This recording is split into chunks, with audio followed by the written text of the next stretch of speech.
ओम नमो भगवते वासुदेवाय। 7वां अध्याय दक्ष यज्ञ की पूर्ति। श्री मैत्रेय जी कहते हैं, महाबाहो विदुर जी, ब्रह्मा जी के इस प्रकार प्रार्थना करने पर भगवान शंकर ने प्रसन्नतापूर्वक हंसते हुए कहा, सुनिए।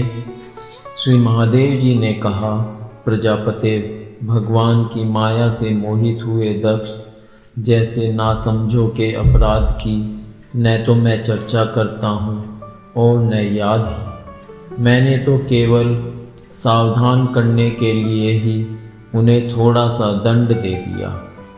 दक्ष प्रजापति का सिर जल गया है, इसलिए उनके बकरे का सिर लगा दिया जाए। भगदेव मित्र देवता के नेत्रों से अपना यज्ञ भाग देखें। पूसा पिसा हुआ अन्न खाने वाले हैं, वे उसे यजमान के दांतों से भक्षण करें तथा अन्य सब देवताओं के अंग प्रत्यंग भी स्वस्थ हो जाएं, क्योंकि उन्होंने यज्ञ से बचे हुए पदार्थों को मेरा भाग निश्चित किया है। अधर्वयु आदि याज्ञिकों में से जिनकी भुजाएं टूट गई हैं, वे अश्विनी कुमार की भुजाओं से, और जिनके हाथ नष्ट हो गए हैं, वे पूषा के हाथों से काम करें तथा भृगु जी के बकरे की सी दाढ़ी मूंछ हो जाए। श्री मैत्रेय जी कहते हैं, वत्स विदुर, तब भगवान शंकर के वचन सुनकर सब लोग प्रसन्न चित्त से धन्य धन्य कहने लगे। फिर सभी देवता और ऋषियों ने महादेव जी से दक्ष की यज्ञशाला में पधारने की प्रार्थना की, और तब वे उन्हें तथा ब्रह्मा जी को साथ लेकर वहाँ गए। वैसा जैसा जैसा भगवान शंकर ने कहा था, उसी प्रकार सब कार्य करके उन्होंने दक्ष की धड़ से यज्ञ पशु का सिर जोड़ दिया। सिर जुड़ जाने पर रुद्रदेव की दृष्टि पड़ते ही दक्ष तत्काल सोकर जागने के समान जी उठे और अपने सामने भगवान शिव को देखा। दक्ष का शंकर द्रोह की कालिमा से क्लुषित हृदय उनका दर्शन करने से शरतकालीन सरोवर के समान स्वच्छ हो गया। उन्होंने महादेव जी की स्तुति करनी चाही, किंतु अपनी मरी हुई बेटी सती का स्मरण हो आने से स्नेह और उत्कंठा के कारण उनके नेत्रों में आंसू भर आए। उनके मुख से शब्द न निकल सका। प्रेम से विह्वल परम बुद्धिमान प्रजापति ने जैसे तैसे अपने हृदय के आवेग को रोककर विशुद्ध भाव से भगवान शिव की स्तुति करनी आरंभ की। दक्ष ने कहा, भगवन, मैंने आपका अपराध किया था, किंतु आपने उसके बदले में मुझे दंड के द्वारा भिक्षा देकर बड़ा ही अनुग्रह किया है। अहो, आप और श्री हरि तो आचारहीन नाम मात्र के ब्राह्मणों की भी उपेक्षा नहीं करते, फिर हम जैसे यज्ञ यागादि करने वालों को क्यों भूलेंगे। विभो, आपने ब्रह्मा होकर सबसे पहले आत्मतत्व की रक्षा के लिए अपने मुख से विद्या, तप और व्रतादि के धारण करने वाले ब्राह्मणों को उत्पन्न किया था। जैसे चरवाहा लाठी लेकर गौओं की रक्षा करता है, उसी प्रकार आप उन ब्राह्मणों की सब विपत्तियों से रक्षा करते हैं। मैं आपके तत्व को नहीं जानता था, इसी से मैंने भरी सभा में आपको अपने वाग्बाणों से बेंधा था, किंतु आपने मेरे उस अपराध का कोई विचार नहीं किया।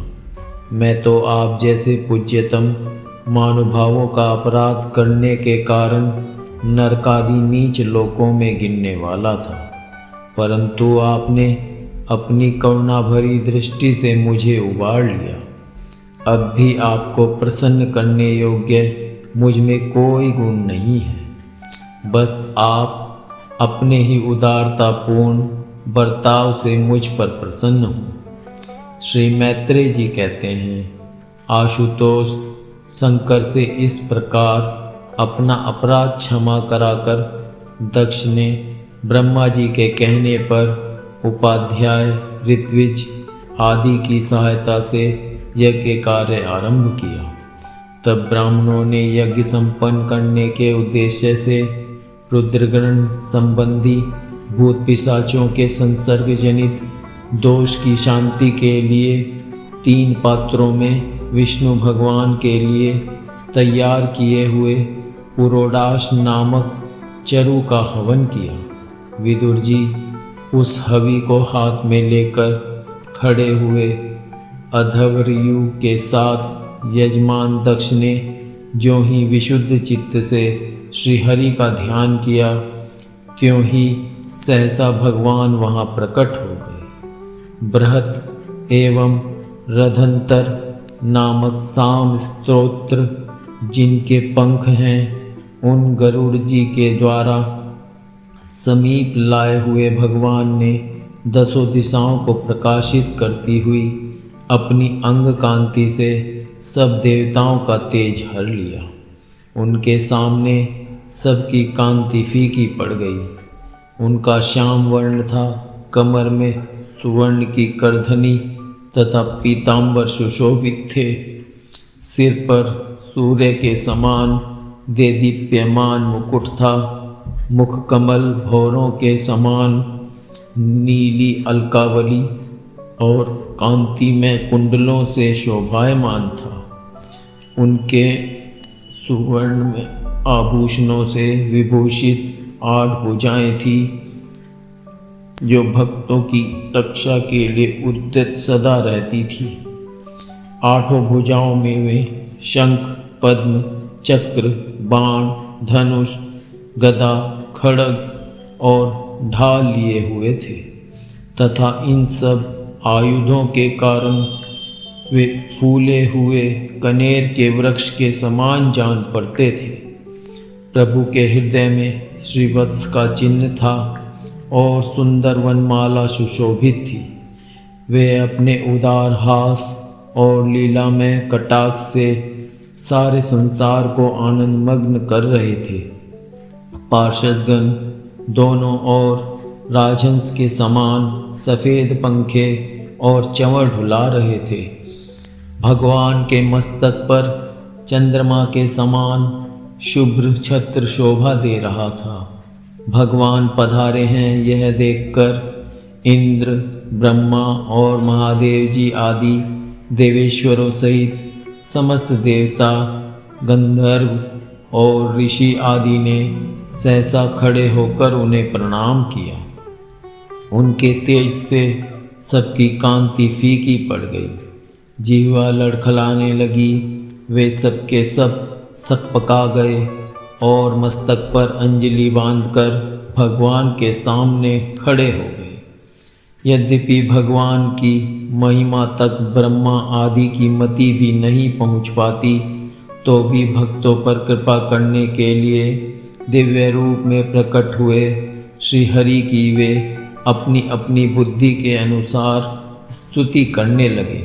सबसे पहले प्रजापति दक्ष एक उत्तम पात्र में पूजा की गई सामग्री ले नंद सुनंदादि पार्षदों से घिरे हुए प्रजापतियों के परम गुरु भगवान यज्ञेश्वर के पास गए और अति आनंदित हो विनीत भाव से हाथ जोड़कर प्रार्थना करते प्रभु के शरणापन्न हुए।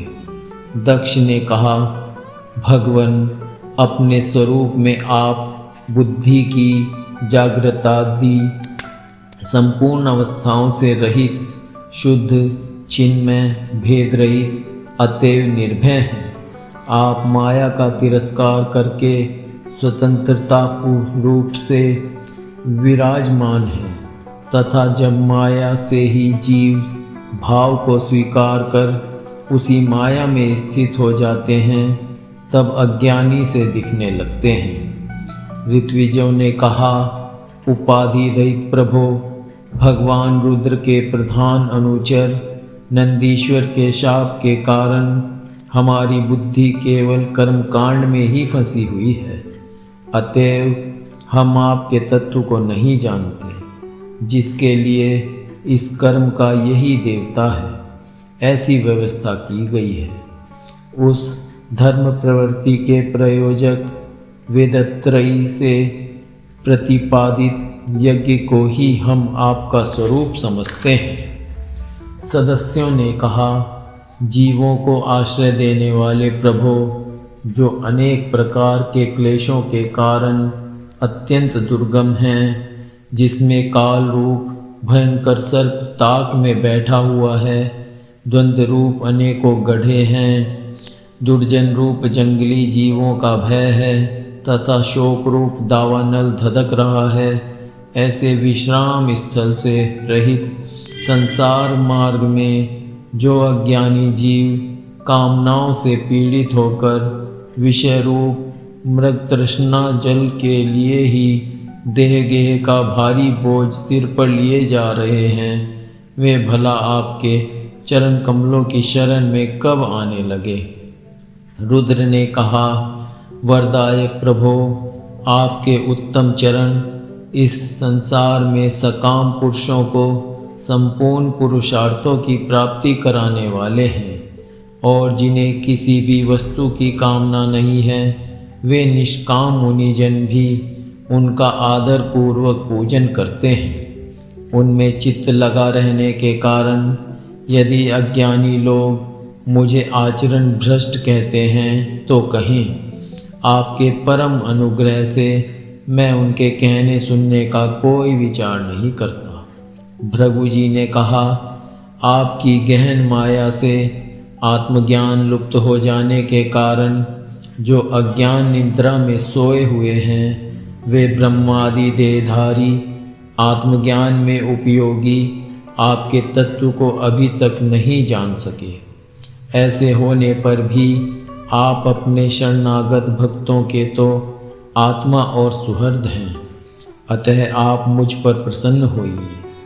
ब्रह्मा जी ने कहा, प्रभो, पृथक पृथक पदार्थों को जानने वाली इंद्रियों के द्वारा पुरुष जो कुछ देखता है वह आपका स्वरूप नहीं है, क्योंकि आप ज्ञान, शब्दादि, विषय और श्रोत्रादि इंद्रियों के अधिष्ठान हैं।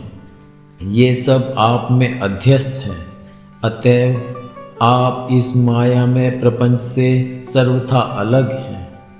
इंद्र ने कहा, अच्युत, आपका यह जगत को प्रकाशित करने वाला रूप देवद्रोहियों का संहार करने वाली 8 भुजाओं से सुशोभित है, जिनमें आप सदा ही नाना प्रकार के आयुध धारण किए रहते हैं।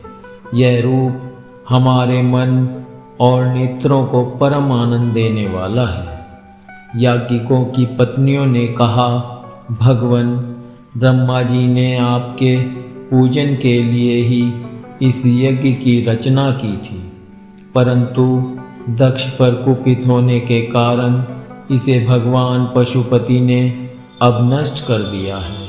यज्ञ मूर्ते शमशान भूमि के समान उत्सवहीन हुए हमारे उस यज्ञ को आप नील कमल की सी कांति वाले अपने नेत्रों से निहार कर पवित्र कीजिए। ऋषियों ने कहा, भगवन, आपकी लीला बड़ी ही अनोखी है, क्योंकि आप कर्म करते हुए भी उनसे निर्लेप रहते हैं। दूसरे लोग वैभव को भूख से जिन लक्ष्मी जी की उपासना करते हैं, वे स्वयं आपकी सेवा में लगी रहती हैं, तो भी आप उनका मान नहीं करते, उनसे निष्प्रह रहते हैं। सिद्धों ने कहा, प्रभो, यह हमारा मन रूप हाथी नाना प्रकार के क्लेश रूप दावानल से दग्ध एवं अत्यंत तृषित होकर आपकी कथा रूप विशुद्ध अमृतमयी सरिता में घुसकर गोता लगाए बैठा है। वहाँ ब्रह्मानंद में लीन सा हो जाने के कारण उसे न तो संसार रूप दावानल का ही स्मरण है और न वह उस नदी से बाहर ही निकलता है। यजमान पत्नी ने कहा, सर्वसमर्थ परमेश्वर, आपका स्वागत है। मैं आपको नमस्कार करती हूँ। आप मुझ पर प्रसन्न होइए। लक्ष्मीपते, अपनी प्रिया लक्ष्मी जी के सहित आप हमारी रक्षा कीजिए। यज्ञेश्वर, जिस प्रकार सिर के बिना मनुष्य का धड़ अच्छा नहीं लगता, उसी प्रकार अन्य अंगों से पूर्ण होने पर भी आपके बिना यज्ञ की शोभा नहीं होती। लोकपालों ने कहा, अनंत परमात्मन, आप समस्त अंतःकरणों के साक्षी हैं। यह सारा जगत आपके ही द्वारा देखा जाता है, तो क्या मायिक पदार्थों को ग्रहण करने वाली हमारी इन नेत्र आदि इंद्रियों से कभी आप प्रत्यक्ष हो सके हैं? वस्तुतः आप हैं तो पंचभूतों से पृथक, फिर भी पांच भौतिक शरीरों के साथ जो आपका संबंध प्रतीत होता है, यह आपकी माया ही है। योगेश्वरों ने कहा, प्रभो, जो पुरुष संपूर्ण विश्व के आत्मा आप में और अपने में कोई भेद नहीं देखता, उससे अधिक प्यारा आपको कोई नहीं है। तथापि भक्तवत्सल, जो लोग आप में स्वामी भाव रखकर अनन्य भक्ति से आपकी सेवा करते हैं, उन पर भी आप कृपा कीजिए। जीवों के अदृष्टवश जिसके सत्वादि गुणों में बड़ी विभिन्नता आ जाती है, उस अपनी माया के द्वारा जगत की उत्पत्ति, स्थिति और प्रलय के लिए ब्रह्मादि विभिन्न रूप धारण करके आप भेद बुद्धि पैदा कर देते हैं, किंतु अपनी स्वरूप स्थिति से आप उस भेद ज्ञान और उसके कारण सत्वादि गुणों से सर्वथा दूर हैं। ऐसे आपको हमारा नमस्कार है। ब्रह्मस्वरूप वेद ने कहा, आप ही धर्मादि की उत्पत्ति के लिए शुद्ध सत्व को स्वीकार करते हैं, साथ ही आप निर्गुण भी हैं। अतएव आपका तत्व न तो मैं जानता हूँ और न ब्रह्मादि कोई और ही जानते हैं। आपको नमस्कार है। अग्निदेव ने कहा, भगवन, आपके ही तेज से प्रज्वलित होकर मैं श्रेष्ठ यज्ञों में देवताओं के पास घृत मिश्रित हवि पहुँचाता हूँ। आप साक्षात यज्ञ पुरुष एवं यज्ञ की रक्षा करने वाले हैं। अग्निहोत्र, दर्श, पौर्णमास, चातुर्मास्य और पशु सोम, ये 5 प्रकार के यज्ञ आपके ही स्वरूप हैं। तथा आश्राव्य, अस्तु, श्रोष्ठ, यजे, ये यजामहे और वष्ट, इन 5 प्रकार के यजुर्मंत्रों से आपका ही पूजन होता है। मैं आपको प्रणाम करता हूँ। देवताओं ने कहा, देव, आप आदि पुरुष हैं। पूर्व कल्प का अंत होने पर अपने कार्य रूप इस प्रपंच को उदर में लीन कर आपने ही प्रलयकालीन जल के भीतर शेषनाग की उत्तम शैया पर शयन किया था। आपके आध्यात्मिक स्वरूप का जनलोकादिवासी सिद्धगण भी अपने हृदय में चिंतन करते हैं। अहो, वही आप आज हमारे नेत्रों के विषय होकर अपने भक्तों की रक्षा कर रहे हैं। गंधर्वों ने कहा, देव, मरीचि आदि ऋषि और ये ब्रह्मा, इंद्र तथा रुद्रादि देवतागण आपके अंश के भी अंश हैं। महत्तम, यह संपूर्ण विश्व आपके खेल की सामग्री है। नाथ, ऐसे आपको हम सर्वदा प्रणाम करते हैं। विद्याधरों ने कहा, प्रभो, परम पुरुषार्थ की प्राप्ति के साधन रूप इस मानव देह को पाकर भी जीव आपकी माया से मोहित होकर इसमें मैं मेरेपन का अभिमान कर लेता है। फिर वह दुर्बुद्धि अपने आत्मियों से तिरस्कृत होने पर भी असत विषयों की ही लालसा करता रहता है। किंतु ऐसी अवस्था में भी जो आपके कथामृत का सेवन करता है वह इस अंतःकरण के मोह को सर्वथा त्याग देता है। ब्राह्मणों ने कहा, भगवन आप ही यज्ञ हैं, आप ही हवि हैं, आप ही अग्नि हैं, स्वयं आप ही मंत्र हैं, आप ही समिधा, कुशा और यज्ञ पात्र हैं, और आप ही सदस्य, ऋत्विज, यजमान एवं उसकी धर्मपत्नी, देवता, अग्निहोत्र, स्वधा, सोमरस, घृत और पशु हैं। वेद मूर्ते, यज्ञ और उसका संकल्प दोनों आप ही हैं। पूर्व काल में आप ही अति विशाल वराह रूप धारण कर रसातल में डूबी हुई पृथ्वी को लीला से ही अपनी दाढ़ों पर उठाकर इस प्रकार निकाल लाए थे जैसे कोई गजराज कमलिनी को उठा लाए। उस समय आप धीरे धीरे गरज रहे थे और योगीगण आपका यह अलौकिक पुरुषार्थ देखकर आपकी स्तुति करते जाते थे। यज्ञेश्वर, जब लोग आपके नाम का कीर्तन करते हैं तब यज्ञ के सारे विघ्न नष्ट हो जाते हैं। हमारा यह यज्ञ स्वरूप सत्कर्म नष्ट हो गया था, अतः आपके दर्शनों की इच्छा कर रहे थे। अब आप हम पर प्रसन्न होइए, आपको नमस्कार है। श्री मैत्रेय जी कहते हैं, भैया विदुर, जब इस प्रकार सब लोग यज्ञ रक्षक भगवान ऋषिकेश की स्तुति करने लगे तब परम चतुर दक्ष ने रुद्र पार्षद वीरभद्र के ध्वंस किए हुए यज्ञ को फिर आरंभ कर दिया।